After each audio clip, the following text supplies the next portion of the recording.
Salam. Neçə vaxtdır xeyli müddət keçsin çəkilmirik, eləmirik. Dedik həm biraz aranı qapadaq. Həm də qəşəng mövzu ilə gəlmişik. Pandemiya nə vaxt başladı? 20-də idi, hə? 2020-ci ildə idi pandemiya. 19-20. Biz ikinci ən böyük pandemiyanın elanını vermək üçün buradayıq əslində. Qlobal səviyyədə. Bəli. Onsuz pandemiya qlobal olur da. Nəysə, bu biraz bir çoxlarının üzərinə belə simptomlarından narahatçılığını dilləndirib deyirlər. Özümü yalnız hiss edirəm falan, amma bununla bağlı ciddi araşdırmalar var ki, bəs yalnızlıq artıq konkret bir problem şəklində qarşımıza çıxır. Bizə dedik bunu danışaq, amma yenə işin əhli biri ilə danışaq. Bu məsələdə klinik psixoloq Rövşən bəyi dəvət etmişik. Biraz işin. Rövşən bəy də özünü tanıtsın məncə. O da. Rövşən Nəcəfov, klinik psixoloq, psixoterapevt, Səhiyyə Nazirliyi 2 nömrəli klinik psixiatriya xəstəxanasının klinik psixoloquyam. Həkim psixiatrik komissiyasının üzvüyəm. Psixologiya Elmi Təhqiqat İnstitutunun əməkdaşıyam. Antidoping İntizam Komitəsinin üzvüyəm. Ombudsman yanında psixi sağlamlıq və insan hüquqları sahəsində işçi qrupunun üzvüyəm. Xüsusi təyinatların qaziləri, şahid əlilləri və veteranları İctimai Birliyinin psixoloquyam. İnsan mühəndisliyi proqramının müəllifiyəm. Kifayət qədər rezultat. Təşəkkür edirik. Mən bugün bura gəlməmişdən öncə biraz araşdırma elədim. Demək əvvəllər, yəni uzaq keçmişdə daha çox yalnızlıqdan şikayət edən yaşlılar olublar. 60-65 üstü. Amma yeni bir araşdırılma edilib bununla bağlı və yaş gəlib çıxıb artıq yeniyetməliyə. Və yeniyetməlikdən 15 yaşdan 25 yaş arası gənclər yalnızlıqdan şikayət edirlər. Hal-hazırki vəziyyətimiz budur və bunun səbəbləri hardan gəlir? Nədən qaynaqlanır? Mən daha ziyadə bunun bir klinik psixoloq olaraq bu dəyərləndirəndə bunun insanda yaratdığı təəssüratlar, qarşılığı da, yəni belə deyim ki, nə olur bu? Məsələn, hormonun adı nə idi? Kortizol, məsələn, kortizolu artırır, mən bildiyim qədərlə bu yuxusuzluq problemi yaradır və s. və s. Bunu bir klinik psixoloq nəzərindən bu başqa nələr olur? Ya da bunların şeyi nədir? Qida pozuntusu da yaranır. Həmçinin özünə və ətrafına münasibəti dəyişir şəxsin. Bu deməkdir ki, şəxsdə bu travma sonrası şəxsiyyət dəyişikliyinə də bənzəyir, depressiyaya da bənzəyir. Təbii ki, bu rəsmi olaraq və tibbi olaraq diaqnozlaşdırılmayıbdır. Amma ki, bu bir postpandemiya düşüncəsidir. Pandemiyadan sonra daha böyük bir pandemiyanın başlanğıcıdır. Çünki pandemiya dövründə insanlar rəqəmsal kimliklərini inkişaf elətdirdilər. Sosial platformalarda xoşbəxt olmağa çalışdılar və sosial platformaların insan düşüncəsində yaratdığı o komfort artıq bərkidir. Yəni insanlar o komfortdan çıxmaq istəmirlər. Çünki bu günlərim biz ictimai həyatımızda deyək ki, hər hansısa bir fikir və davranış ifadə ediriksə və buna istədiyimiz qarşılığı ala bilmiriksə, biz o zaman rəqəmsal dünyada bunu daha rahat edə bilirik. Niyə? Qarşılığı almayanda siləcəksən. Məsələn, deyək ki, bir foto paylaşacaqsan və yaxud da hansı bir fikri post edəcəksən və istədiyin reaksiyanı almayanda siləcəksən və yaxud da reaksiyanın sayını gizlədəcəksən. Yəni, rəqəmsal dünya sənə elə bir imkanlar tanıyır ki, sən real dünyadan daha yaxşı kimlik orada formalaşır və sən orada xoşbəxt görünə bilirsən. Zaten insanlar real həyatda da özlərini öz xaricindən xoşbəxt göstərir. Yəni, burada mənin əsas gizlənməsidir.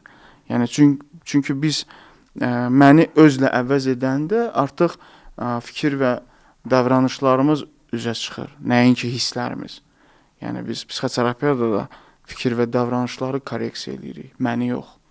Yəni, çünki mən o daxildə elə bir yerdədir ki, onu heç korreksiya etməyə ehtiyac yoxdur. Çünki mən belə düşünürəm ki, bunu subyektiv olaraq ifadə edim ki, cinsiyyət ayrımı etmədən bütün insanların məni eynidir.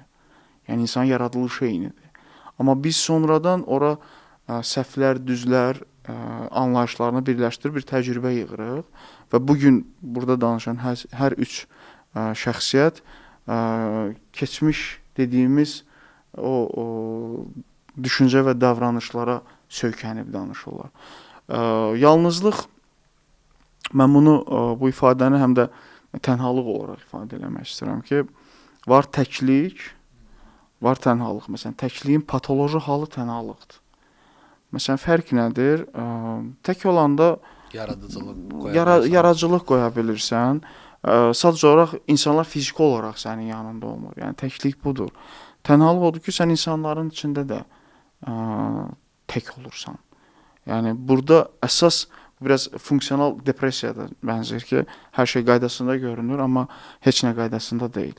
Yəni belə olan halda da şəxs təbii ki, intihar düşüncələrinə məruz qoyacaq özünü, sosial təcriddə yaranacaq və artıq əvvəlki kimi olmayacaq. Yəni fikir və davranışlarını əvvəlki kimi ifadə edə bilməyəcək. Bu deməkdir ki, şəxsdə düşüncə dəyişibdir.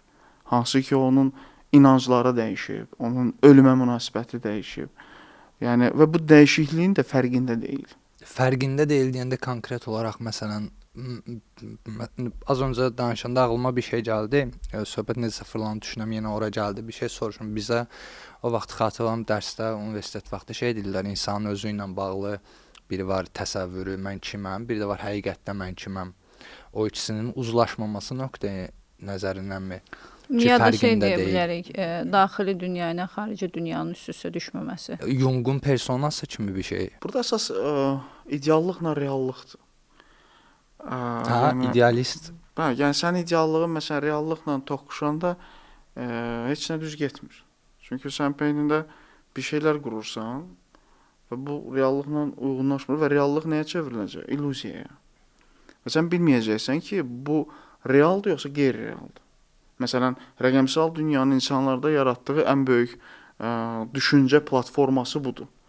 Ki, o bilmir ki, onun oradakı xoşbəxtliyi doğrudurmu, yalandırmı? Çünki dopamin zaten insan aldadır. Yəni, dopamin mən həmişə deyirəm, düşüncənin düşmənidir. Hətta ən real belə dopamini qaldıracaq hadisələr belə düşməndir sənə. Çünki mütləq ki, bu bir yerdə sənin özünü ifadəndə problem yaradacaq. Mütləq ki, özünü böyütmən olacaq. Bugün ətrafımıza baxaq, görün insanlar fikirləşir ki, dünyanın ətrafında fırlanır və özünü böyüdür, özünü sadə dildə desək bir şey sayır. Amma ki, insan zaten çox sadədir. İnsanı bu qədər mürəkkəbləşdirmək olmaz. Yəni insanı ümumiyyətcə bu qədər anlayışların içinə sığışdırmaq olmaz. Ehtiyac da yoxdur, yəni. Həqiqətən insan dünyanın ətrafında fırlansa, o xoşbəxt olacaq. Olmayacaq. Sadəcə olaraq başqasının ətrafında dünya fırlanırmış kimi görür, deyir, mən də ondan istəyirəm. Zaten bizim bütün vərdişlərimiz başqasından götürmüşük də. Yəni nəyi götürmüşüksə sosial öyrənmə. Yəni sosial öyrənmə tamamilə doğrudur. Biz ora çatanda artıq bilə biləcəyik ki, orada biz xoşbəxt hiss eləyirik ya yoxsa. Sadəcə bir insan gedir, çıxır odağa və oradan bir şəkil paylaşır və xoşbəxt olduğunu yazır. Digəri deyir ki, mən də özümə hədəf qoydum. Məsəl üçün, çıxacam mən də odağa, orada şəkli çəkəcəm, mən də orada xoşbəxt hissini yaşayacam, orada xoşbəxtlik hissini. Amma bu sadəcə bir şeydir, bir gözləntidir. Bilmir ora çatanda həqiqətən də o hissi yaşayacaq ya yox. Bax, amma biz o dağa çıxmış şəkli hər hansısa bir seminarda bir uğur fotosu kimi göstərsək, insanlar deyəcək ki, zirvəyə qalxmaq üçün o fədakarlıq edib, o nə bilim maddi güc qazanıb, mənəvi güc qazanıb. Deyirsən ki, elə deyil. O sadəcə gecə yatmayıb. Səhər günəşin çıxmasını gözləyib, dostunda qoymayıb yatmağa. Deyir, mən belə bir şəklimi çəkərsən. Yəni bu, yəni biz o hekayədə, biz o hekayədə yoxuq. Onsuz da sənə nəyi təqdim edirlərsə sən osan. Yəni bu günlərim əgər sənin düşüncələrin reallığın çərçivəsinə sığışmırsa, bu deməkdir ki, sən bir müddətdən sonra depressiv hal yaşayacaqsan. Çünki sən bütün beynində bir məntiqi ardıcıllıq qurursan özünə görə və nəticə etibarilə o məntiqi ardıcıllıq reallıqla üzləşəndə öz məntiqini itirir və belə bir sual yaranır. istəyirəm spontan olaraq beynimə gəldi. Sizə sual ünvanlaya bilərəm. Siz də mənim həmkarlarımsınız. İfadə etdiyiniz fikirlərin nə qədər əminsiniz ki, öz fikirlərinizdir? Bir dənə burada şey deyim, o suala cavab verməmişdən qabaq növbə gözləyirdim deyə bir dənə şey deyim. Məsələn, az öncə dediyə o dopamin falan məsələlərinə toxunduqda, o bu günləri yanlış istifadə olunan bir termin var, bu hedonizm deyilən.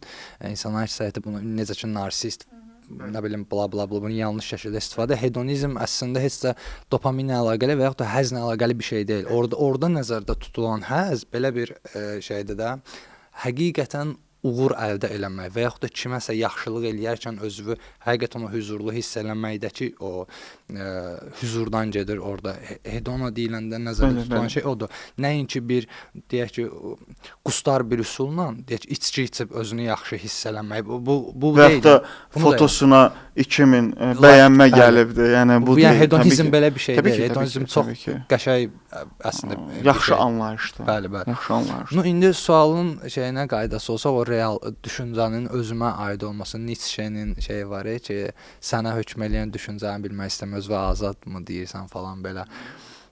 O düşüncələr əslində lap öyrənilmiş də olsa, lap özün də bir düşünmə prosesinin nəticəsində o qənaətə də gəlsən, bu strukturalist yanaşmadır da, hansı ki mən ətraf mühitdən nəsə yığıram. Mənim özümdə nələrlənsə bağlı bir data yoxdur. O datanı mən istəsəm də istəməsəm də məcburam kənardan əldə eləməyə və bu qaçınılmazdır. İnsan da çox qəribə bir şəkildə bu individuallıqla bu strukturalist şeyin ortasında yer alır deyə. Ortada qəribə bir şəkildə bu harda strukturdan gələndir, harda mənim özümün inşa elədiyim ya da genetik deyək ki, mənlə gələndir. Burada şeylər, hədlər biraz itmiş olur. Bir də reallıq məsələsi məni də çox düşündürən mövzudur. Reallıqla həqiqət arasındakı şey nədir? Yəni hansı interpretasiyadır, hansı konseptual bir kateqoriyanın inşa olunmuş bir təsəvvürdür, deyirik bizdə psixoloji inikasıdır real dünyanın. O ontoloji olan reallıqla həmin o inikas arasındakı fərqi ümumiyyətlə nəyə əsasən seçirik ki? Necə seçə bilirik ki bunu? Bir də o dağa çıxan adamın onu lap təqlid eləmiş olsa belə, mən onu görsəm belə onun təzədən dağa çıxmağa ehtiyacım var idi. İndi AI deyə bir şey gəlibsə, ona da ehtiyacın yoxdur. Yəni en azından o heç bir əziyyət tələb eləyirdi. İndi ümumiyyətlə yerin içindən tərpənməyə ehtiyac yoxdur. Çox passiv bir şeyə dönüşdürür. Bizimdirmi ya yox? Bu çox çətin məsələdir. Çünki uşaq belə dünyaya gələndə evin içərisindəki ananı, atanı təqlid eləməyə başlayır. Biz fikirləşirəm ki, bir yerdə də təqlidçiyik.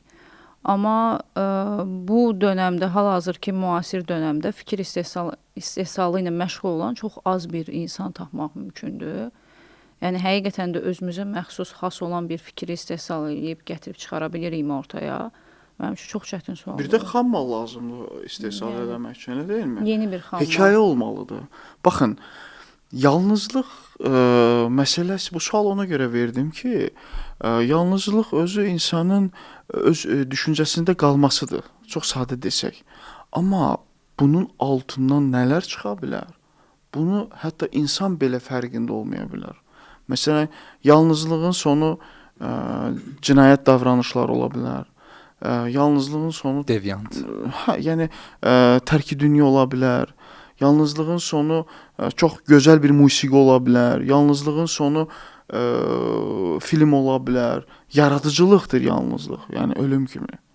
Yəni biz bu günləri məsələn intihar etmiş bir insanı deyək ki, cəmiyyətdə belə bir şey yaranıb ki, intiharı sanki ancaq zəif insanlarıdır. Əksinə bu böyük bir cəsarət tələb edir. Yəni bir insanın öz canını yoxa çıxartması.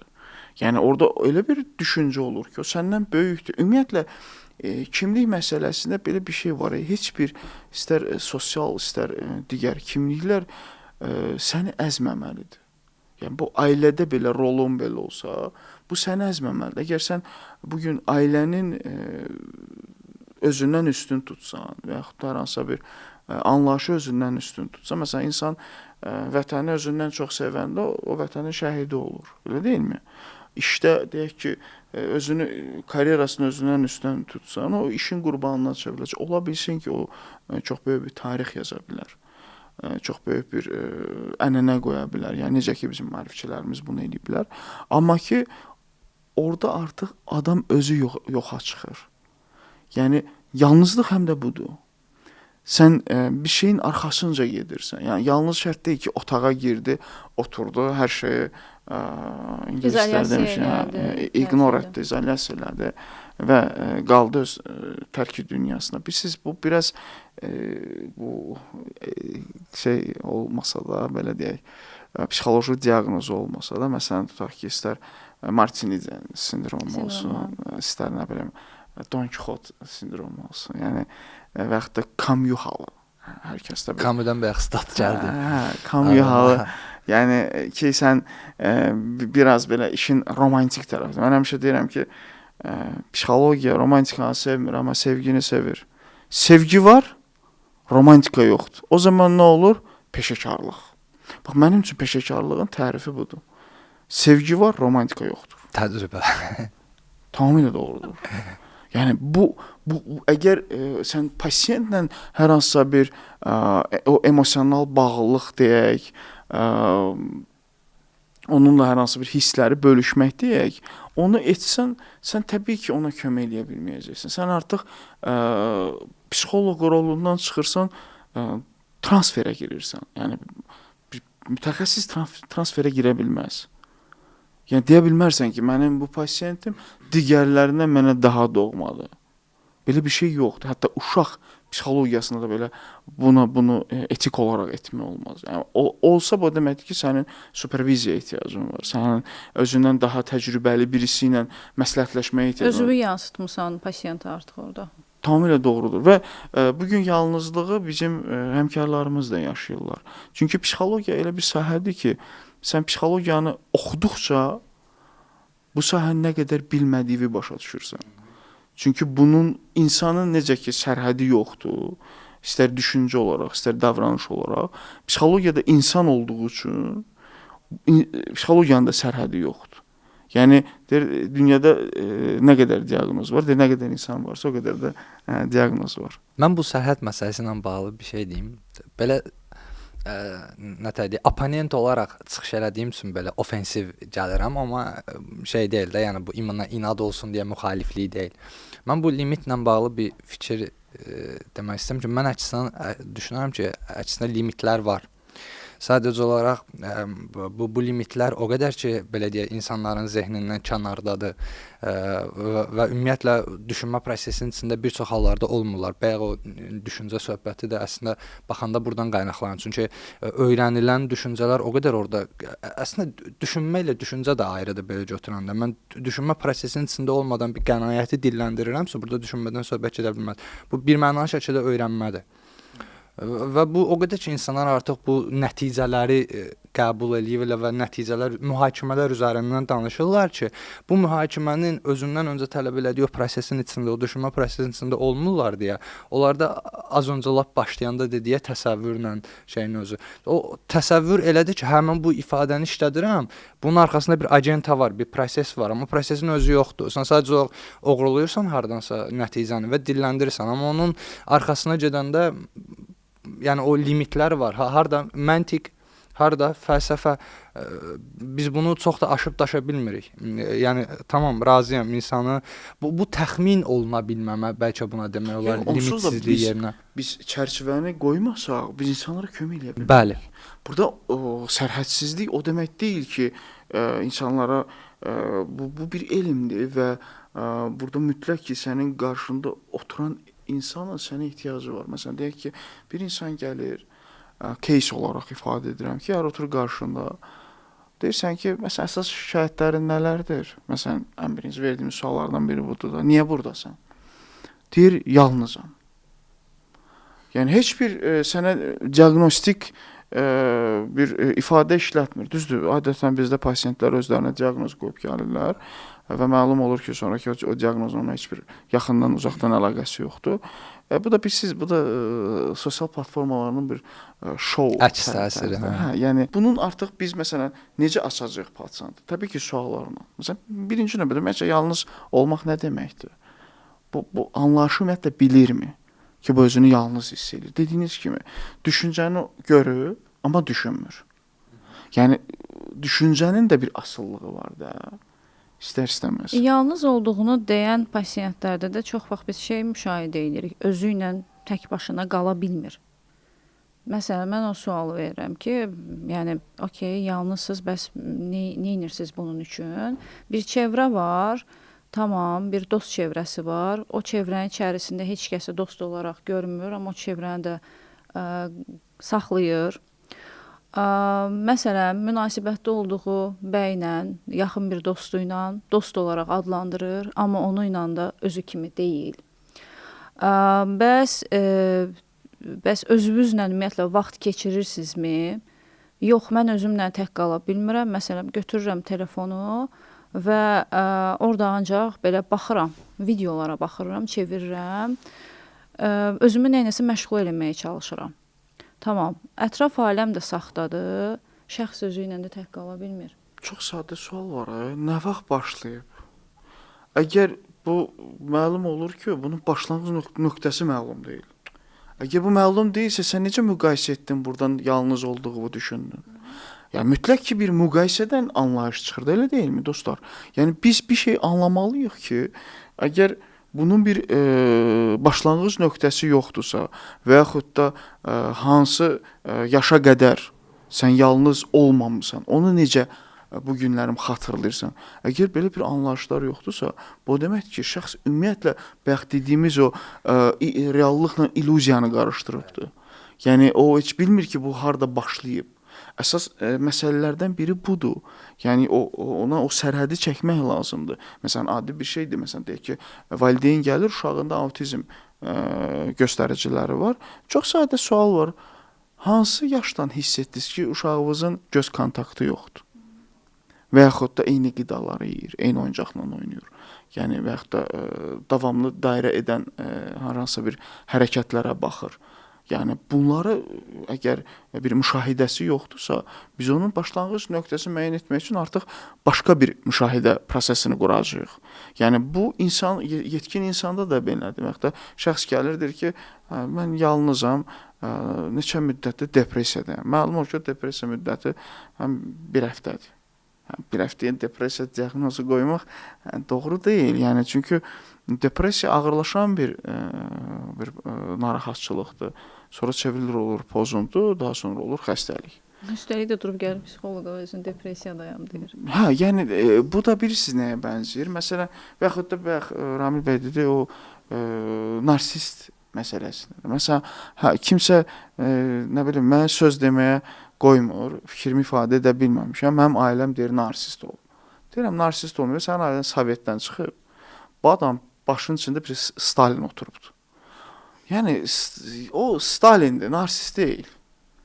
Yəni Stalin də özü narsist deyil. Yəni bizdə deyirlər ki, məsələn, o həmin diktatorlar narsist deyir, amma ay balam, narsist dövlət idarə edə bilməz axı, bunun adekvatlığı itir. Bütün şəxsiyyət pozuntularının, yəni söhbət pozuntudan gedir, tipdən getmir. Pozuntuların hamısı getdikcə sosial təcrid olunurlar. Bunların yəni ətrafa münasibəti tam dəyişir. Yəni gigiyenik riayət etməyən adam necə bir ölkə idarə edə bilər? Yəni burada məntiq qırılıraq, deyək ki, onu kitab yazıb. Sən axı bunu sorğulamalısan. Psixologiyanın sənə verdiyi ən böyük güc sorğulama gücüdür, sual vermə yox. O sualı sorğulamaq üçün verdiyi və sən əminsən, pasient buna əmin deyil. Pasiyentin heç əmin olmasına da ehtiyac yoxdur. Sənin verdiyin bütün sual, bütün şər, fikir, çərçivə hamısı sorğulanması üçündür ki, o özü ilə tanış olsun. Məsələn, bizim əsas işimiz nədir? Pasiyentin promaksını, ultrasını necə qura bilərik? Mən həmişə bunu pasiyentə bəzən mizah olaraq deyirəm ki, çalışacağım səni pro yox, promaks eləyim. Yəni burada siz və sonra görürsən ki, çox sadə bir şeylərə sadəcə olaraq beynini kökləyib, yükləyib, məna yükləyib, fəlakətə çevirib və nəticə etibarilə gəlib olub yalnızlıq. Amma bugün dünyada yalnızlıq bir pandemiyası gedir. Yalnızlıq həm də insanın çıxış yoludur. İnsanlar bir-birindən bezib, fikir vermişsiniz. Hamı bezib bir-birindən. Biz məsələn danışanda ətrafla ən çox darıxdığımız şey məsələn qonşuya getmək idi. Məhəllədə hər hansı bir sosial bir fəaliyyətin olması idi. Bayramlarda ziyarətlərə gedilməsi idi, ailə ziyarətlərinin edilməsi, böyüklərin yanına getmək idi. İndi məsələn bir yan qonşu da qohum belə olsa, uzağı qapıdan çıxanda birimizi salam verərik də. Yoxdur artıq o münasibətlər. Əvvəl amma tamamilə fərqli idi. Gedib kimisə qapısını döyüb deyə bilirdin ki, mənə bir tomat verə bilərsən, mənə duz verə bilərsən. Bu gün amma mənə birdən ki, haqqımda belə fikirləşər ya da ki, o deyər ki, buna bax imkanı falan yoxdur, nə bilim nə. Nəsə bunun kimi fərqli bir düşüncələr o insanları artıq o sosiallıqdan uzaqlaşdırır və biz nostalgiyaya yaşayırıq, keçmişə baxırıq ki, o dönəm belə-belə var idi, indi amma heç biri yoxdur, heç nəyin ləzzəti yoxdur, dadı yoxdur. İndiki vəziyyətdə demək olar ki, o əlaqələr çox azalıb. Və ya biz uyğunlaşa bilmirik artıq. İnsanın dəyişməsinə və yaxud da insanın artıq daha komfort həyat yaşamasına. Məsələn, yerindən çıxmadan pul qazanmaq. Deyək ki, süni intellekt vasitəsilə artıq işini qurursan, heç evdən çölə çıxmırsan. Deyək ki, amma bizdən əvvəlki nəsildə bizlə ayaqlaşa bilmirdilər. Yəni bu bir atalar oğullar prosesidir. Amma ki burada bir digər məqam var ki, ev heyvanlarına maraq artıbdı. Siz təsəvvürünüzə gətirirsiniz, bu gün böyük marketlərdə artıq ayrıca bir riyad var ev heyvanları məhsullarına bağlı. Yəni və nə qədər bizim qidalar kimi paketlənmələri, oyuncaqları, geyimləri. O deməkdir ki, insandan daha çox heyvana üstünlük verirəm, onu ilə vaxt keçirməyəm. Yəni nəyə görə insan artıq qarşı tərəfin sadəcə sakit durub onun danışmasını istəyir. Mən danışım, sən sus. Bu iki insanın bir yerdə edə biləcəyi bir bacarıq deyil. Ki, mən danışım, sən sus. Belə bir şey yoxdur. Ki, dialoq olacaq. Mütləq ki, orada dialoq olmalıdır. Yəni bir tərəf davamlı susması üçün mütləq onun hər hansı bir psixotikası olmalıdır. Şeyə çıxır, biz yəni kimliyimizi nümayiş etdirmə, mən məsələsi var. Mən olmalı, məni o qaldırırıq yuxarı. Yalnızlıq da deyilmi? Məni yuxarı qaldırmaq. Öz itir. Baxın, öz itir, öz və mən var. Öz itir. Mən keçir qabağa. Məsələn, biz həmişə özümüzlə mənimizi gizlətmişik. Ki, mən sakit durmalıyam. Psixoanalitikada nədir? Bunun belə assosiasiya quraq da şu alt şuur, üst şuur məsələsi. Yəni amma artıq psixologiya konkret olaraq düşüncənin üzərində formalaşıb ki, düşüncə ilə işləyəcək. Yəni sağlam bədən, sağlam ruh desəm gözlə. Birinci düşüncənin adekvat olub olmadığını müəyyən edəcək. Bu düşüncə əgər nizamı pozursa, o düşüncə korreksiya olunacaq. Çünki korreksiya olunması nəyə başlayacaq? Davranış pozuntularına. Sənin, mənim, onun həyatda mane olmağa. Və klişelər bizi bura gətirir. Mən insanları tanıdıqca heyvanları sevməyə başladım. Bilirsiniz, məsələn, mən həmin adama bir dənə sual verirəm. Hansı tədqiqata əsaslanıb sən bu nəticəni mənə bir elmi cümlə kimi ifadə edirsən? Bizdə sanki artıq o sosial platformalarda bu tətikləyici faktordadır da. Məsələn, xüsusən də TikTok platformasında sitatlar. Məsələn, deyək ki, Nietzsche'dən bir, nə bilim, Schopenhauer'dan, Camus'dan, Dostoyevski'dən bir sitat paylaşırlar. O sitatın, bəlkə də o sitat 800 səhifəlik bir materialın sitatıdır. Sən 800 səhifə material qoyursan kənarda, həmin sitata köklərsən. Bəy, bu insanların varlanmaq məsələsi də deyilmi? Hamı nəticəni istəyir. Mənim milyonum olsun. Bəs yaxşı, milyona gedib çatacaq, o yolu kim gedəcək? Bayaq onunla bağlı deyəcəkdim. Bir də burada iqtisadi məsələlər var. Artıq sosial şəbəkələr pul qazandırır axı. Və məsələn TikTokda canlı yayım açaraq pul qazanırlar orada. Instagramda bu gün influencer olaraq 2 nəfərin danışması dediniz. Məsələn, bizə ilk öyrədilən şeylərdən biri buydu da. İndi ki, bəs nitqsiz təfəkkür yoxdur, amma təfəkkürsüz nitq var deyə. Yəni nitqin burada önəmi da belə ortaya çıxır da ki, yəni nə qədər önəmlidir. Bu məsələni biraz belə nə deyək, qurdalayıb şey eləyəndə arxasında biz görürük ki, əslində bizim həqiqətən də düşünə bilməyimiz nə qədər dil bacarıqlarımızın nə qədər yaxşı olması ilə korrelyativ irəliləyir və çox qəribə bir şəkildə mən özüm haqqımda olan, məsələn, düşüncə dediyimiz şey biraz da şeydir də, məsələn, beynimin içində danışan biri deyək ki, o yəni orada yenə də bir nitq var orada. Sadəcə məsələ nədir? Mən düşünürəm ki, insanların əksəriyyəti ki, bu biraz da gündəlik məsələn biz sonra baxsaq deyək ki, bir 50 il bundan öncəyə həmin o ədəbiyyatın önəmli olan vaxtları və s. insanların bir-birinə bir dənə halın hər belə deyək çaları üçün ayrı söz var idi və s. amma indi artıq çox bəsitləşib hər Ehtiyac şey. varmı yenə ona? Hə, indi o bilirsiniz, əslində sözü elə ora gətirmək istirdim ki, bu bəsitləşmə çox təbii gedişat bu yöndədir ki, olmalıdır. Çünki sənin məsələn az öncə keçid eləmək istədin o iqtisadi məsələ. Çünki baxdıqda elmi texniki inkişaf sürətlənirdi ya, sanki o sürətə yetişə bilmək üçün nələrsə ixtisara salmalıyıq. Amma o ixtisara saldığımız şeylər anlamı kökündən zədələyir. Hə, tamam, daha sürətlidir, amma artıq daha əksikdir. Və bu əksikliklər təbii deyilmi ki, mənim zehnimdə istər mən anlayışı ilə istər sən, istər o, istər biz bütün bu qavramların hamısını da əski formada mənə gətirsin və bu əskiliyin nəticəsi deyilmi zaten mənim uzlaşa bilməməyim. Mən bu gün tənhalığıma çəkilirəm, mənim ön plana çıxır. Niyə? Çünki belə deyəcəm, qarşı tərəf axmaqdır. Mən onu ifadə edirəm, o başa düşmür.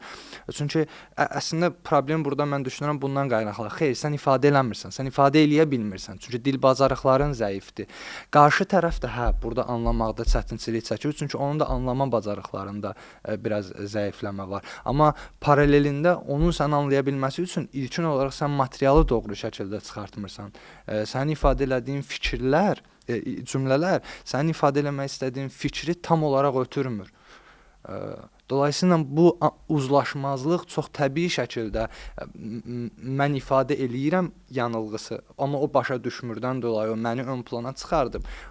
Belə də yavaş-yavaş hamı ilə qırılmaq ki, bunlar onsuz da anlamır məni. Onda belə çıxır ki, nitqin, daha doğrusu danışıq dilinin ixtisarının nəticəsində və yaxud biz tez bir anlam tapmağa çalışırıq bizə verilən cümlədə və çox sürətli nəticəyə, orada da sürətli nəticəyə gəldiyimiz üçün bugün yarımçıq başa düşürük bir-birimizi. Bu da konfliktə gətirib çıxarır. Konfliktin nəticəsində də şəxs öz yalnızlığına çəkilir. Anladığım budur. Hə. Bir də gözləntilər. Bəli. Məsələn, istənilən halda hər bir dialoqda qarşı tərəfin gözləntisi var. Yəni bu insan münasibətlərində də belədir. Məsələn, bu günlərim yalnızlığın əyanı olaraq ifadə eləsəkləri bütün dünyada ailə institutunun yoxa çıxması. Boşanmaların sayının, boşanmaların çoxalması. Çox sadədir bunun cavabı. Yəni psixoloji uyğunsuzluqdur. Məlum oldu ki, insanlara ki, insanlar bir-birinə lazım deyilmiş. Amma biz illərlə ədəbiyyatda, fəlsəfədə nə oxumuşuq? Natamam insanın tamamlanması, onun öz yarını tapmasıdır. Deyirsən ki, indi psixologiya deyir ki, bir insan natamamdırsa, o öz yarını bədbaxt eləyəcək. Başlayacaq ona öz tamamlanması üçün hökm etməyə. Bəli. Nə əskikdirsə onu onda tələb eləməyə. Axı natamamlıq özü bir istənilən psixodiaqnostikaya baxın, orada natamamlıqla bağlı mütləq bir replika var. Bu və ya başqa formada. O evləndir düzələr də biraz odur da. O müalicə üsulu olaraq illərlə istifadə olunubdur. Mən həmişə deyirəm ki, bu mütləq reseptə yazmaq lazımdır. Yeməkdən əvvəl daha yaxşı olur. Amma ki, məqam budur ki, məncə insan artıq yalnızlıq mərhələsini keçməlidir. Bir də burada bir dənə də bir şey ağlıma gəldi indi. Demək o vaxtın bu yalnızlarını, deyək ki, fəlsəfi insanlar, ədəbiyyat insanlarının Bu yalnızlıqdan fikirləri, ayrıdır. o fikirləri daşıdılar yaradıcı sahələrə, filmə, musiqiyə. Amma bu trendə dönüşdü. Bu trendə dönüşdü. Məsələn və insanlar, məsələn deyək ki, kamyonun yalnızlığına, kamyon yalnızlığa 30 ilə gəlib çıxıb. Bunun 18 yaşı var, deyir dünya mənə çətindir. Düşün, sən 18 yaşın var, yəni sən hansı çətinliyi görmüsən? Ola bilər. Ola bilər, istisnalar var. Yəni məsələn biz pasiyentə cəmiyyət kimi baxırıq da, elə deyilmi? Yaşadıklarını niyə soruşuruq? Psixoloji tarixçə yığırıq ki, görək bunun bizə göstərdiyi dərd doğrudanmı dərddir, yoxsa bunu böyük hərflərlə beynində yazıbdı. Dərdi yekə. Şişirdi. Şişirdi.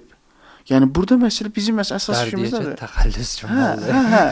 Yəni özünə bir dünya qurub. Və burada da biraz əsas nədir? Diqqət əskikliyi. Özünə diqqət istəyir. Bu natamamdır.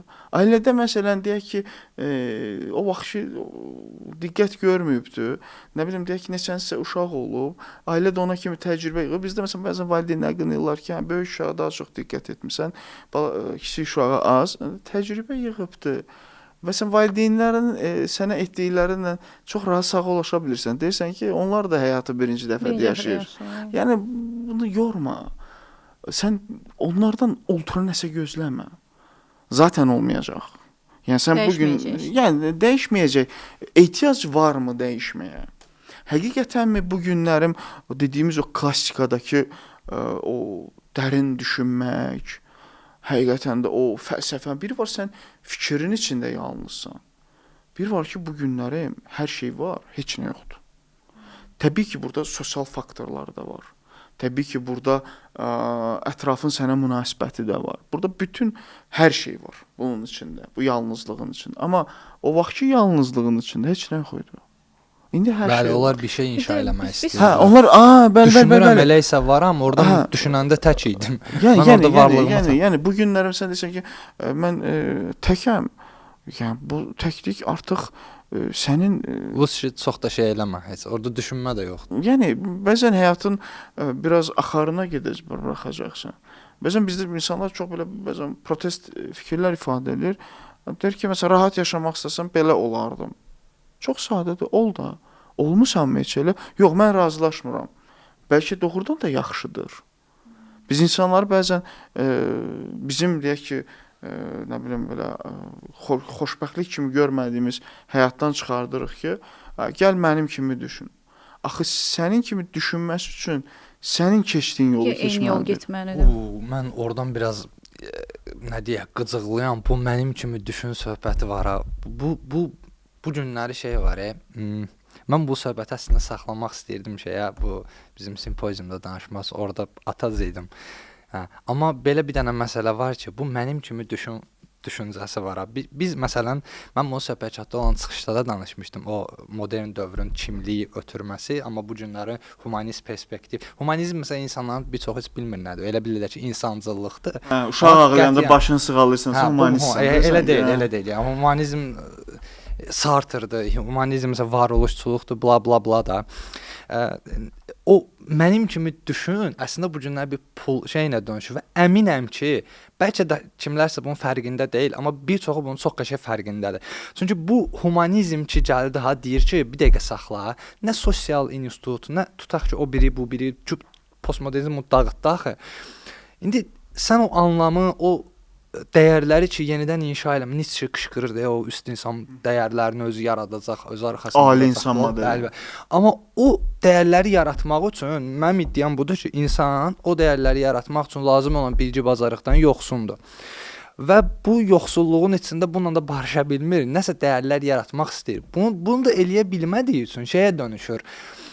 Yaxşı, mən da yoruldum da, bunu eləyə bilmirəm. Lütfən mənə prosta göstər ki, nə eləməyə lazımdır. O da deyir ki, heç mən də bilmirəm, amma burada qəşəng pul var. influencerlar yaradır. Məsələn də mən də bilmirəm. Like çoxdursa, sənin dediyin düzdür. Məsələsi yaranır. O like toplumu bu arada bu günümüz filosoflarının da şey elədiyi bir məsələ Mən üzərinə düşündüyü. Sizə səmimi bir şey deyimmi? Bax biz bu like-lar var ha, bunların gələcəkdə Fəsadlarını, çox ciddi bəli, fəsadlarını bəli. görəcəyik. Bunu bütün səmiyyətimlə deyirəm. Mən bayaq əslində o yerə toxunmaq istəyirdim ki, bu sosial mediaya tək bu mən like məsələsi okeydir. Bir də iqtisadi məsələlər Bir gəldiyi də çox üçün üzr istəyirəm çox belə. üzr istəyirəm. Bunu mən bitirim. Allah Allah xahiş edirəm. Ramil bəy iqtisadi məsələlər sevmir. Bir də o qəribə əksinə bu aralarda iqtisadiyyatla maraqlanır. Bir də şey demək istəyirəm, o pafoslu olsun. Bir də o mən elədiyimi elə ya da bax doğru budur, belə eləmək belədir falan deyəndə də bir qəribə mimikalar olur. Məsəl üçün belə deyək ki, sən indiyə qədər heç bilmirdinmi ki, bla bla bla. Bəs düşünməmişdim. Bax bu var və s. Belə qəribə mimika. Manipulyasiya eləyirlər. Hə, elə bilirsən ki, Elə bir əlinlə qoyub. Hə, əlinlə qoyub gəl götürəcək. Sən əgər düşünsən, bu həyatın dəyişəcək. Bircə dəqiqə düşünürəm, dəyişmir axı. Ya resept deyil də, bunu amma əlinlə qoymuş kimi mənə niyə inandın? Sən də desən ki, deyən görüm. Aha, axşam yatacağam, uzanacağam, divara baxa, divar da sənə baxır. Hadi dəyiş. Bu indi manifestimi, yoxsa nə O bilim, manifesto başqa bir dərddir. Bu 50 dənə ad qoyub, sadəcə mahiyyəti eynidir. Bunu belə elə okeydir. Çünki Keçmişdə də belə olub da. Baxın da keçmişdəki Sartre gibi, Nietzsche gibi bizim maarifçilərin dalaşdıqları insanlar da onlar olublar. Bəli, mən zaten Sartre-dan razı da deyiləm amma bəy düşüncəsi ilə dalaşırdılar. Ya məsələ biz razı olub olmamaqdan gəlir. Sən bilirsən ki, bəli, yəni hər intellekt doğrudur deyə bir şey də yoxdur. Yəni elə intellekt var ki, dağıdıcıdır. Yəni onun işi odur. Məsələn, deyir ki, məsələn Bakunin düşüncəsi var. Gəlir, silib süpürür aparır, amma sonra deyir ki, yox, biz nəsə qurmalıyıq. Bəli. Nietzsche bunu deyirdi, bizə dağa çıxan zərdüştlər lazımdır, bizə dağdan düşən. Səncə həyatın bu nə deyək? Anlamsızlığı ilə razılaşmısan, amma burada dayanmaq olmaz ki, sən prosta inşa eləməlisən nəsə, amma bu hansı qayda qanunlarla inşa eləməliyəm? Amma hər kəs də inşa etməlidir deyə bir şey yoxdur. Mən bu insan mühəndis. Bəs dövlət ona görədir də. Hə, insan mühəndisliyi mən proqramında da həmişə deyirdim ki, bizim əsas nə edə bilərik? Yumşaq bacarıqlarımızı inkişaf etdirib, özümüzün biliyimizi sata bilərik. Özümüzü daha yaxşı ifadə edə bilərik. Övladımızla, valideynimizlə, dostumuzla, tanışımızla, küçədə tanımadığımız bir insanla daha yaxşı münasibət qura bilərik. Bəli, sivilliyi təmin edə bilərik. Sivillikdir. Bu başqa bir şey deyil. Amma orada bir anlam axtarma, romantika axtarma. Sadəcə bir arada bir-birimizi öldürmədən yola gedə bilərik. Kimliyin daha tez itirilməsi ilə üzləşirik hal-hazırda. Burada iqtisadi kimlik yaranmırmı? Hə, burada artıq şeydir, mən sürətli şəkildə nəticədən danışırdıq da bayaq. Bu da eyni şəkildə mən sürətli şəkildə necə pul qazana bilərəm? Okay, sosial mediada məndən istəniləni mən onlara verməklə bunu qazana bilərəm də. Self-study'dən self-money-yə keçmədi. Bu da siz fikir vermisiniz internetdə gedən bütün kampaniyalarda, hətta bizim sahədə belə qədər elədi. Hə, yəni bizim sahə belə birmənalı şəkildə insanları pula təhrik edir. Yəni siz özünüz də müşahidə edirsiniz ki, bu dəqiqə nəinki bizdə bütün dünyada psixologiya bir axın gəlib. Hamı ağıl vermək istəyir. Mən danışım, sən mənə pul ver. Yəni sən deyəndə ki, bəs psixologiya axı o deyil. Mən daha şiddətlisini deyirəm. İndi yenə TikTok platformasına qayıdacağam. Oradakı insanların və bu gün Azərbaycanda bir çox adam nə deyir? Məsələn, o platforma bağlanmalıdır. Nəyə görə bağlanmalıdır? Çünki bu bağlanmalıdır deyən adamlar da o videolara baxıb utandıqları üçün. Azərbaycandan, Azərbaycanda yaşayan cəmiyyətdən artıq. Çünki onu görməmişdilər indiyə kimi bu qədər qabarıq şəkildə görməmişdilər. Oradakı vəziyyət digər sosial medialara baxanda daha ciddi bir hal aldığı üçün. Mən bu səmiyyətə inanmıram. Bizdə bilirsiniz necədir? Deyir, nə edirsən elə ki, mən bilməyim. Bilirsiniz nə oxşur? Yəni, sən pul oğurlamısansa, tutulsan oğrusan, tutulmasan biznesmen. Yəni Polad deyir, tarixə nədən baxacağız? Yəni deyirsiniz ki, bunu hər kəs eləmə potensialı var. Bu var idi, bunlar latent idi hamısı. Hamısı latent idi. Amma indi üzə çıxıb da görünürlüyü əldə edib. Demək istədiyim budur. Postmodernizm zaten burada çıxdı da, hər şey biz üzə onsuz çıxanda da yarandı. bu günlərin bu qədər psixi statuslu şəxslərin yaranma səbəbi nədir? Şərait yarandı, qorxu itdi. Hamı özünü ifadə elədi. Bəli. Linç demək də o sosial tənqid. Bir video da var bununla ilə bağlı. Əvvəl orta əsrlərdəki ruhi xəstələrin görüntüləri ilə indiki sosial şəbəkədə olan görüntüləri yan-bayına qoyurdular. Əvvəl buradaydılar. Bu tip Mən təzyiq sizə insanlar indi buradadılar. Konkret olaraq deyirəm ki, bu günlərim sosial platformalarda çox ciddi psixozlar var. Çox ciddi şəxsiyyət pozuntuları var. Yəni həqiqətən də, və danışdığını heç bir elmi əsası olmadan, absurd, heç məntiqi əsası da yox. heç bir məntiqi əsası, sosial əsası yoxdur. Olmadan bunu həqiqət kimi satır. Bunu qarşı tərəfi də buna təhrik edir. Lobiçilik eləyirlər. Yəni bu o deməkdir ki, bizi yaxın gələcəkdə başqa bir mənzərə gözləyir. Və hər kəs münasibətlərdə ekspertlik eləyir. Yəni heç bir təhsil olmadan, bizim sahəmizi götürək də, bir sertifikat alıb bir mərkəz götürdü, oturdu orada, biraz video çəkdi, sən özünü pis hiss edirsən, o zaman müraciət elə və yaxud da 5 sertifikat filan qiymətə, sizi gəlin Amerika psixoloqlar əsasına üzv eləyək, 10 dənə beynəlxalq sertifikat verək, bunlar gülməlidir. Burada məsələ budur ki, cəmiyyət də asan istəyir. Sən deyəndə ki, psixoloq olmaq üçün sənin baza təhsilin psixologiya olmalıdır. Deyək ki, klinik psixoloq olmaq üçün sən bir əlavə 2 il oxumalısan, sən təlimlərə getməlisən. Burada həm maddi, həm mənəvi zaman lazımdır buna. Yəni də xərcləməlisən. Sürətli nəticəyə varmaq, qısa yollardan gedirlər. Həmin statları seçən insanlardır. Baxacam, deyək ki, Dostoyevskinin hər hansısa bir fikrini paylaşacam, olacam ağıllı. Bugün kitab oxumaq istəməyən insanlar da kitabla bağlı bir müzakirəyə falan qoşulacaqlar. Öncəsində götürürlər ChatGPT, nəticəni istəyirlər. İcmalını çıxar mənə. İcmalını çıxardır, kitab oxumayım təki. Qısa bir məlumat olsun, vəsə. Yəni o artıq yorucu da olar. Çünki kitab oxumaq belə bugün insanlar üçün çox yorucu gəlir. Mən bayaq düşünmə deyəndə əslində bunu demək istəyirdim. Bax orada əslində sözlərin əksikliyi görsən, üzə çıxır o kitabı oxuma məsələsində. Özünü ifadə eləmədə də bənzər bir şəkildə o qısa yollara baş vura bilərik. Operativliyi təmin eləyir. Ondan belə çıxır ki, biz zamanla danışmağı da itirəcəyik də. Yəni bir şey deyim, biz danışa bilmə bacarığımız. Üçümüz də eyni düşüncə gəmisindəyik. Mən belə düşünürəm. Bəlkə doğrudan da dostlar biz səhv edirik. Niyə? Məsələn. Çünki bu mümkündür bu arada ehtimal olaraq, amma əsası nə olar? Çünki bu bizi yalnızlaşdıracaqdır, yəni bu şeylər. Çünki qarşı tərəf durumundan məmnundur. Bu dəyərləndirməni biz qısa müddətlə ölçürük yoxsa uzun müddətdə? Yəni hal-hazırki məmnuniyyətin 30 il sonra da yenə eyni şəkildə qalacağından əgər əminik bu yöndə hansısa isbat, dəlil falan varsa, həmən onu düşünərəm. Amma hal-hazırki o anlıq tətminlərin razılıq əlaməti olması biraz... Bəy, məsələn, mən durumumdan məmnunam. Yəni mən, amma hərdən çox düşünürəm ki, doğrudan da bəlkə bunların heç birisinə ehtiyac yoxdur. Bizi bundan narahat olan... Məsələn, insanlara deyir ki, niyə kitab oxumursan? O deyir ki, mən həyata bir dəfə gəlmişəm, bu qədər niyə həyata məna yüklüyüm? Elə yaşayıram, biraz da oradan çaq, biraz buradan çox. Həyatı tamamlayacağam və sosial platformadakı həyatla yaşayacağam və daha xoşbəxt olacağam. Bu niyə görə olmaz? İndi sual bu olur da. O əgər həyatından məmnunsa niyə olmaz? Niyə mən onu kitab oxumağa təşviq eləyirəm? Burada belə bir dənə məsələ var. Mənim yəni bunu açıqlamam budur. Bu sadəcə olaraq bu yaxınlarda Zygmunt Bauman bir kitabını oxuyurdum. O çox qəşəng bir şeydir. Dedi, baş verən aktların demək olar ki, heç birində yalnız kimisə barmaq göstərib deyə bilmərik ki, məhsul budur.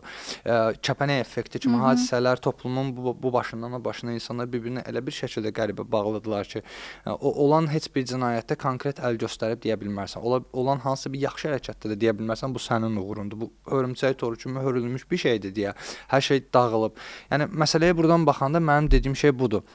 Həmin adam ki var, mən həyatımdan məmnunam, həyata bir dəfə gəlmişəm deyən, bənzər bir şəkildə, bənzər ifadəni mən bunu bir neçə də demişəm, Ted Bundy'də də biz görə bilirik.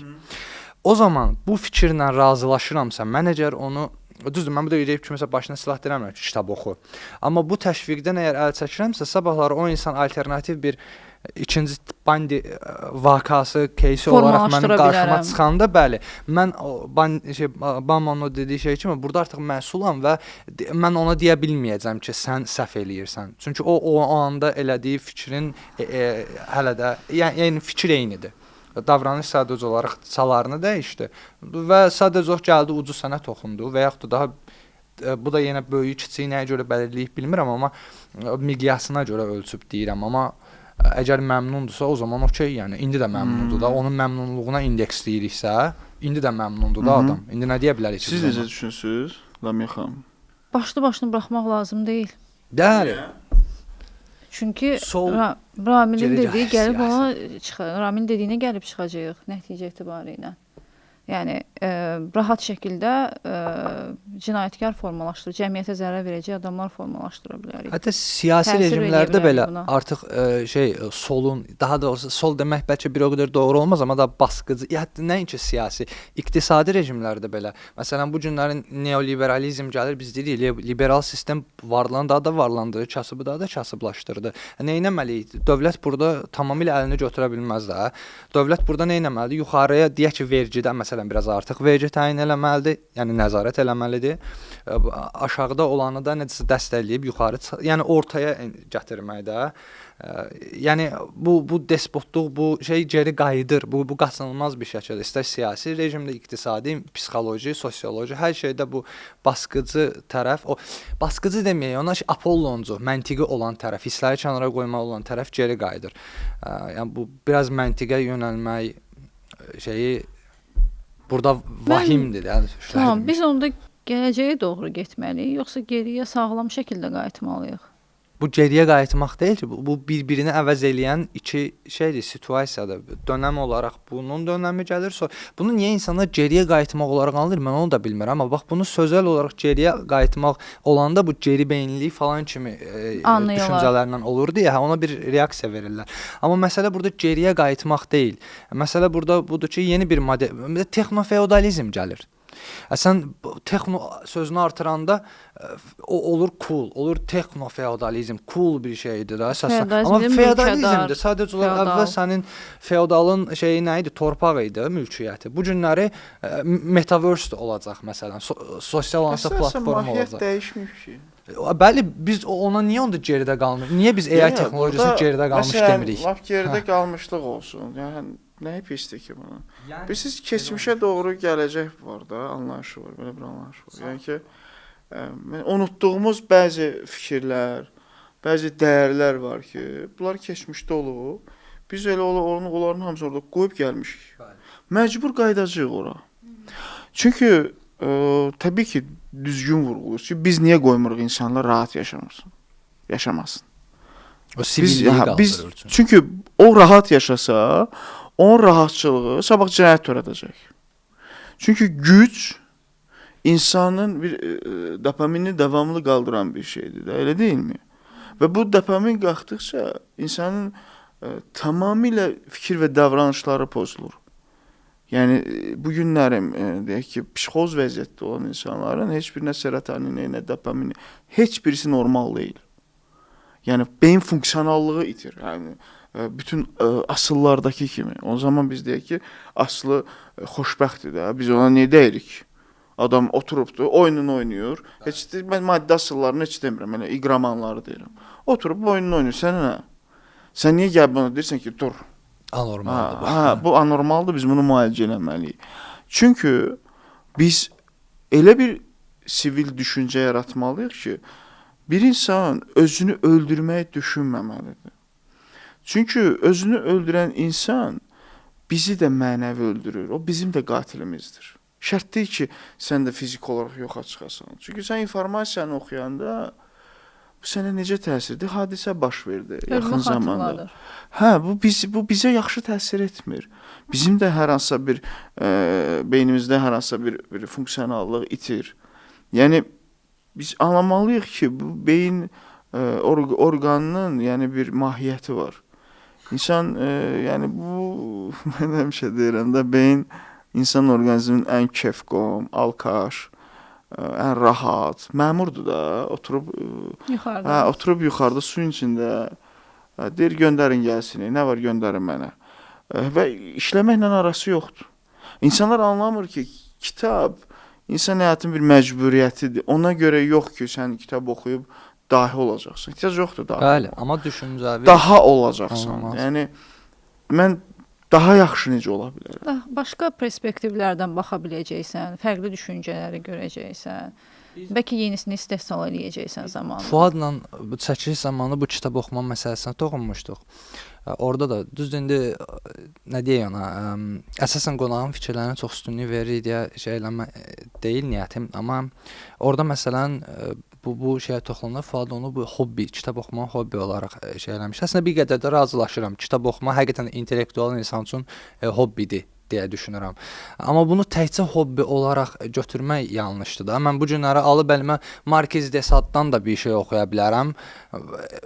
Eyni zamanda məsələn dönəmində olmayıbmı belə hal, Wertherin istirablarını oxuyub intihar eləyən şeylər? Mən həmişə deyirəm ki, oxuyuram deyən adamların nə oxuduğuna baxmaq Keyfiyyət, lazımdır. məsələsi Nə var. oxuyur?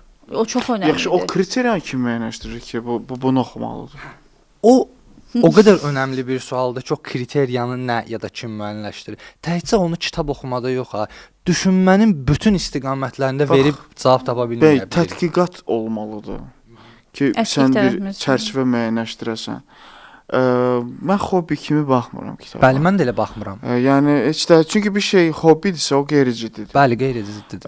Hobbini Ciddi bir sən söhbət. əylənmək üçün, yəni bir İştirak, insan hə, kitab bəli. oxuyaraq əylənirəm, bu səmimi deyil. Bu belə olmur. İntellektual bir insan üçün bəlkə də olar, amma Yox, bu siz ümumiyyətlə intellektual insan nə deməkdir? hə, Yəni düşünən Səs- insan səs- var. Hər da, şey yəni. cavabım var. Hər şey Yəni, Cavabım var. bax, razılaşıram. bütün yalnızlar intellektualdır deyək. Amma doğrudanmı Şərt bir olaraq. insanın, yəni Ümumiləşdirmə xətası Hətta edirik yəni orada. də siz məsələn bəzən belə bir fraza da var da, sənin bildiklərin mənim başa düşdüyüm qədərin. Bunu açsaq, həqiqətən bu belədir. Çünki sən əgər danışdığın bu günlərim mən başa düşmürəmsə, sən burdasansa, bunun mənə başa düşmədiyimi reallıq kimi başqa yerdə deyə bilmərsən. Ona görə də məsələn bu günlərim insanların bu iqtisadi kimliyi reallığın çərçivələri ilə formalaşır. Hə, biz o reallığın çərçivələrini bizim yaratmaq gücümüz var, yoxdur. Bu həmişə belə olub. Yəni biz nəyə bənzəyir? Əgər bu videoya deyək ki, məsələn, bir günə bizim bu fikir gəmimizdə danışdıqlarımıza bir günə 1 milyon baxış gəlsə, mən şübhə edərəm bizim danışdıqlarımıza ki, biz nəsə orada başqa söhbətlər eləmişik. Ya da deyərəm ki, bunlar mənim səsimi başqa cür verir, ya ora başqa səslər əlavə olunur. Hə, yəni o məndə bir şübhə yaradacaq. Çünki həqiqətən də siz fikir vermisiniz, yaxşı məhsullar çoxun içində deyil. Yəni bu artıq qopma həmişə olub. Burada artıq qopma deyil, uçurumdur. Yəni biz cəmiyyətə dediksə ki, kitab oxumalısan, sivil düşünməlisən, buna görə sivil olmalısan, o deyir ki, mən acam, sən mənim qarnımı təmin et ki, tələb et. Bir dənə fraz atdı orada. TikTokdan bir şey oxuyub. Mənim dostum mənim cibimdir. Paranoiddir bu. Bu adamlar paranoiddirlər. Yəni sən insan sosial varlıqdır. Necə sən cibin dostun? Sən cibivi dostluqla necə assosiasiya qurmusan orada? Bəli, bayaqçı anlamsal Düşüncə yoxdur axı, düşünməyib belə bir şey. Yəni Sadəcə götürüb bayaq dediyimiz modelləyib sözü götürüb istifadə edir. Bəli. Ağrısı olan bir vaxtı, xoşuna gəlib o söz. Hə, həmin əskikliyi şey eləyib. O xəta orada Puzzle yaranır. qoyub ora. Və bütün onsuz da psixotiklər elə deyilmi? Psixi xəstəliklər, psixi pozuntular elə deyilmi? Onsuz da onun oradakı düşüncələrində əslində qeyri-adilik yoxdur ki, qeyri-adekvatlıq var. Qeyri-adi heç nə yoxdur. Qeyri-adekvat var. Görürsən ki, bu adamın bu günlərim səsləndirdiyi fikirlər sabah sənin həyatına nail Elə ya da olacaq. belə Təsir göstərəcək. Bütün hallarda sənin həyatına nail olacaq o. O səni götürüb aparacaq. Dediklərimizdən məsulluq. Yəni korreksiya niyə yarandı? Ki korreksiya et. Yoxsa onda buraxaq kim nə istəyir ağzına gələni danışsın. O zaman nə olacaq? Sən sonra o ağzına gələn danışanın bəyəni çox olanda, sən evdə böyütdüyün övlada deyəməyəsən mən haqlıyam. Deyə haqlı olsaydın. Çünki biz normanı həmişə çoxluq götürməmişikmi? Bəli. Məsələn, deyək ki, autizmə spektr pozuntusuna baxırıq, özümüzü norma götürürük, elə deyilmi? Çünki biz çoxuq. Orientasiyada da bu belədir, rollarda da bu belədir. Hətta bir də bunun əksini düşün. Onların sayı dünya əhalinin 80% olsa, sən nə olacaq? Normal avtomatik olacaq. Biz ona görə bir mütəxəssis olaraq o normanı qorumaq məcburiyyətindəyik. Çünki o normanı qorumazsan, gəl qayıdasan Azıq mağarası dövrünə. Təzədən dövlət qurasan, təzədən qanunlar yazasan. Bu da özlüyündə yenə bir despot rejimdir də əslində. Təbii ki, yəni onsuz da bayaq dediyiniz kimi, bu günlər məsələn deyək ki, liberalizmə çox aqressiv baxanlar da var. Biri də var ki, məsələn mən deyək ki, düşüncə olaraq, ideolojik olaraq libertarianam. Mən deyirəm ki, fərd hər şeydən üstündür. Bütün ideologiyalar insandan sonradır. Məsələn, liberalizmdə də insan mərkəzdədir, amma bayaq dediyiniz kimi dövlət onu hansısa formada tənzimləyir. Deyir, məsələn, bu qədər büdcən varsa, 3-cü sektora maliyyə ayıracaqsan. Nə bilim, kommunizmdə başqa cürdür, nə bilim, deyək ki, millətçilikdə başqa cürdür. Amma bu axı o ən pislərin içində pis seçmək məcburiyyətində qalırsan ki, hə, bu günlərim model nədir? Rəqəmsal dünyada daha yaxşı istifadə edə bilərsən. Məsələn, biz bu günlərim rəqəmsal platforma üzrə nəyin mübarizəsini aparırıq? Bunu qadağan etməyə, bundan faydalanaq. Bəli. Adı sosialdır, asosiallıq yaradır. Yəni çox gözəl yanaşdın ki, adı sosialdır, asosiallıq yaradır. Sənin bütün keyfiyyətlərini əlindən alır. Hə, insanlar var ki, o sosial platformanın verdiyi gücü öz təcrübəsi ilə, öz belə deyim, məntiqi ilə, ağlı ilə rahat ifadə eləsək, bunu bir maddiyyata və mənəviyyata çevirə bilər. Keyfiyyətli kontent yaradır. Yəni bunu bir biznesə çevirir, daha yaxşı desək. Adamlar da var ki, sadəcə olaraq bunu bir dopamin oyununa çevirir. Çünki yanlış anlaşılır həm də bizə sosial media haqqında danışanda elə fikirləşirlər ki, biz sosial mediaya qarşıyıq. Biz sosial mediaya qarşı deyilsə, düzgün istifadəsini istəyirik sosial medianın. Yəni doğru şəkildə burada heç vaxt biz qınaq və qərəz mövqeyində olası deyilik. Amma yəni hal-hazır ki, görünən odur ki, gələcək üçün bəlkə də bir çox artıq o problemlər, artıq rəqəmsal dünya ilə olan problemlər desəməyə düşəcək. Yəqin ki, yox, o dəqiq olacaq. Çünki biz yəni bir mütəxəssis olaraq deyirik ki, məhdudiyyət olmalıdır. Necə ki, dövlət bizə məhdudiyyətlər qoyur. O haqq, hüquq məsələsi var da, sənin hər şey etməyə haqqın var, amma hüququn yoxdur. Yəni sənin amma məhrumiyyət olmamalıdır. Çünki məhrumiyyət çox böyük bir maraq yaradır. Məhrumiyyət həmişə yeni bir ideologiya yaradır. Və bu insanların düşüncələri elə bir formadadır ki, bunu çox rahat aldada bilərsən. Yəni bir affekt vəziyyətində sənə hər şey elətdirmək olar. İnsan affekt vəziyyətində cinayət törədir və sonra gedir 15 il türmədə yatıb peşmançılıq çəkir. Yəni bu affekt vəziyyətdir. Və yaxud da sənin deyək ki, bir depressiv halın var. Səni çox rahat şəkildə bir maddə asılısına çevirmək olar. Ha, gördün maddə istifadə elədin, baxdın ki, hər şey çox gözəl. Niyə reallıqdan qaçacaqsan? Və yaxud da bu bütün asıllıqlarda var bu. Reallıqdan qaçış. İnsan da məsələn sevgi dodur da, məsələn münasibət qurur, reallıqdan qaçmaq istəyir. Mən tamamlandım, yarımı tapdım. Hə, məsələn yaxşı video çəkək, bu Instagramda yaxşı video qoyulanda nə olur ki? Həqiqətən o ailələr xoşbəxt. Biz ona ördək sindromu deyirik də. Ördək suyun üzərində üzür. Altdakı ayaqlarını biz görmürük, sadəcə çox belə hüzurlu şəkildə hərəkət edir. Sosial mediada görünən bütün portretlər o şəkildədir. Göründüyü kimi insanlar onu qəbul edirlər. Bugün fikirləşmirlər ki, arxa fonda bəlkə də heç olmayıb, dalaşıblar, gəlib oturublar masaya, o şəkli, ailəvi şəkli çəkiblər. Onlar sadəcə xoşbəxtlik hissəsini görürlər. Biz üçümüz də burada oturmuşuq, indi deyək ki, danışırıq, amma bugün üçümüzün də günümüzdə pasientlərimiz olub ki, bizdə başqa təəssüratlar yaradıblar. Yəni insanlar sadəcə bunu görür. Onsuz da biz necə istəyiriksə bizi elə görürlər. Əgər bu gün insan sosial platformada öz yalnızlığını bir xoşbəxtlik kimi göstərirsə, o ümumiyyətlə yalnızlığın nə olduğunu bilmir. Və yaxud da xoşbəxtliyin nə olduğunu bilmir. Məsələn, o pasientlə danışanda məsələn desən ki, tutaq ki, müsbət keyfiyyətləri say, deyir ki, nə bilim, məsuliyyətliyəm, qarşı tərəfə qayğım var. Məsələn, sual, o qayğını nə vaxt ölçdün? Harda müəyyən etdin ki, sən qayğılı insansan? Hansı işi görəndə orada müəyyən elədin ki, sən məsuliyyətlisən? Görsən ki, belə baxır. O nəticəni sadəcə oradan-buradan eşidib, qulağı ilə görür də. Və düşünür ki, məsələn, sən o sualı verən kimi onun avtomatik düşüncələri nədir? Müsbət fikirlər tez qabağa gətirmir. Sən deyirsən ki, sual versən ki, ideal insan kimdir? Başqalarını əl tutan. Deyirsən, doğrudan mı başqalarını əl tutmaq bir ideallıqdır? Yoxsa sən başqalarını əl tuturam deməklə özünü mənə mi yaxşı göstərirsən? Sosial platformalarda məsələn hər kəs bir xeyriyyətçilik eləyir. Yəni məsələn deyirəm, xeyriyyətçi etməksənsə təşkilat quracaqsan, bunun bir nizamnaməsini quracaqsan, dövlətə hesabatını verəcəksən. Yoxsa mən orada çıxdım, iki göz yaşı tökdüm. Yəni balıq vermək yox, balıq tutmağı öyrətməkdən söhbət gedir. Yəni bu praktikdir.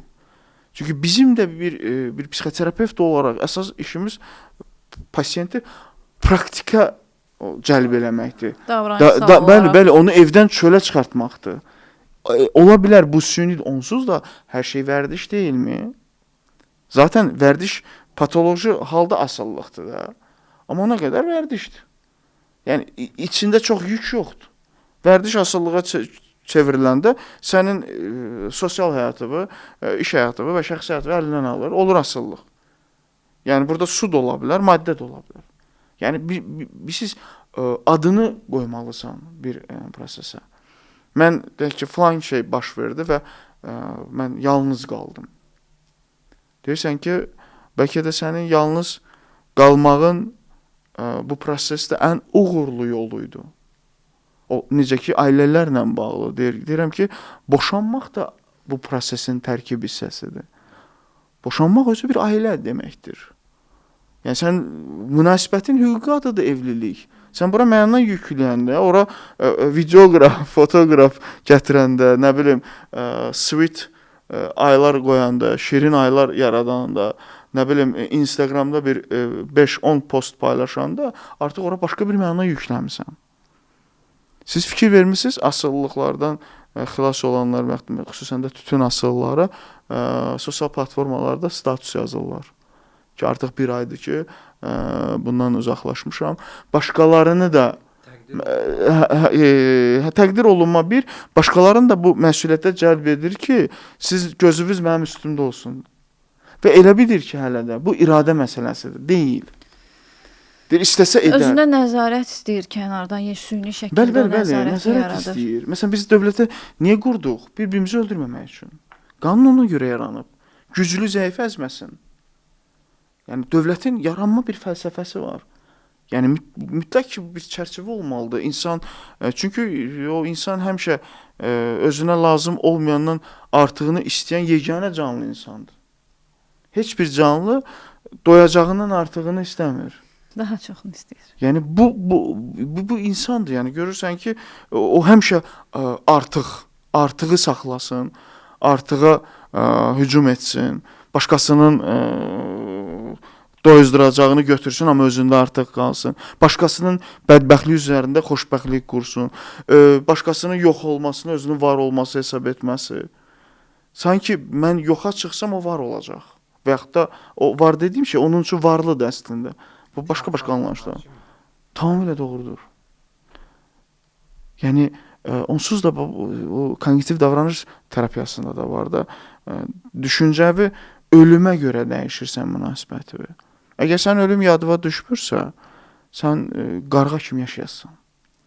Özünü qarğa hiss eləyəcəksən. Gərək ölümə yüklədiyin alınan fərqlisə yadıva düşsə belə sən. Yəni onsuz da düşüncəvi idarə etmədən necə dəyişəcəksən bunu? Bunu mən dəfələrlə ifadə etmişəm ki, fərqində olmağın fərqində olmaq. Bu bir psixoloqun, məsələn, pasiyent Pasiyentə biz fərqində olmağı öyrədirik. Psixoloq isə fərqindəliyin fərqindədir. İndi bu qədər şey elədiyim məsələn yalnızlığa o nöqtədən bu nöqtədən hər şeydən danışdıq. Biraz da vaxt məhdudiyyətinə görə belə bir şey deyirəm.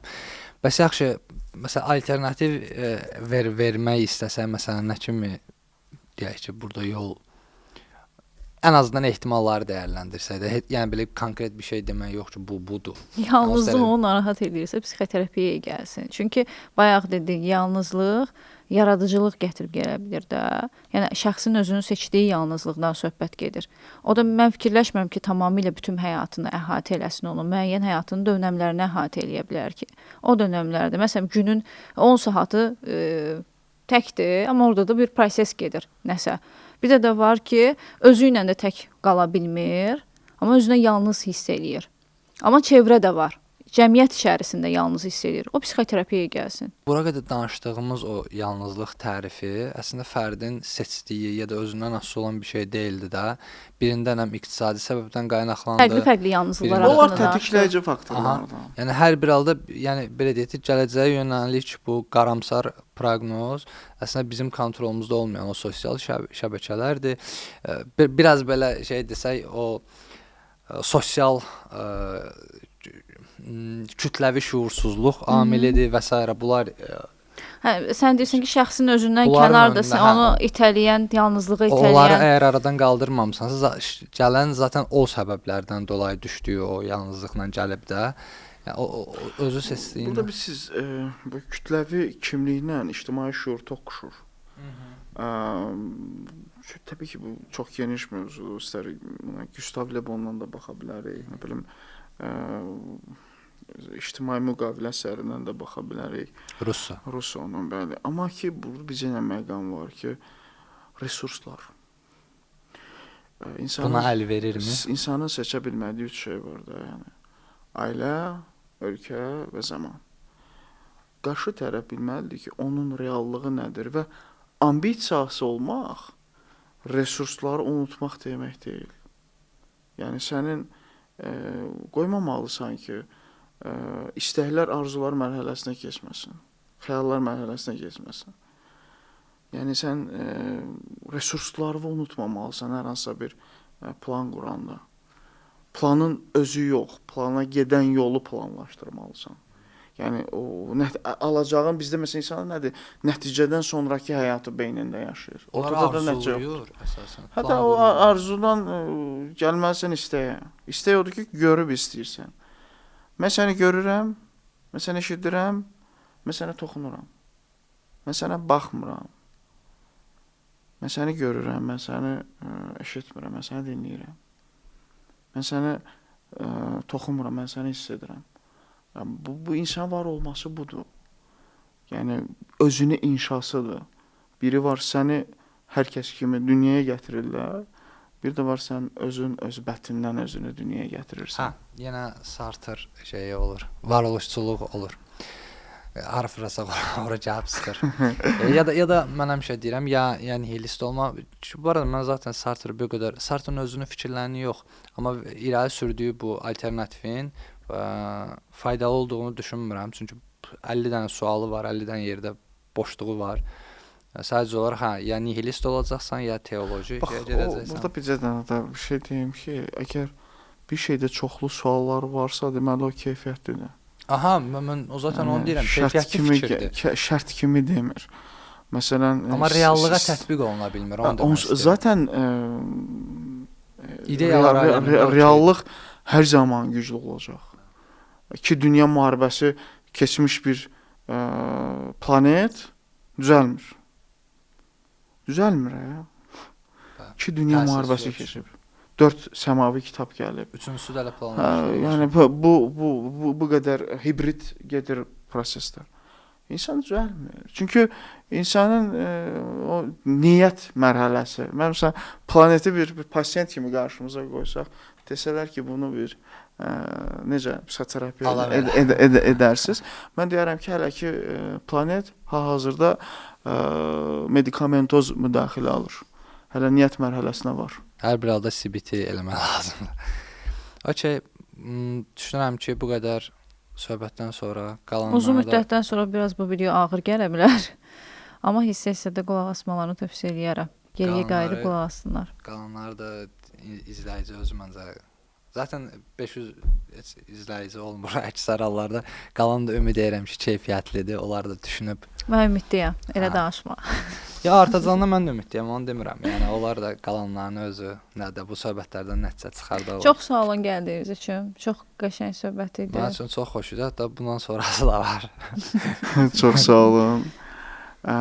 İzləyicilərimizə demək istəyirəm ki, özünüz bilərsiniz. Sağ olun.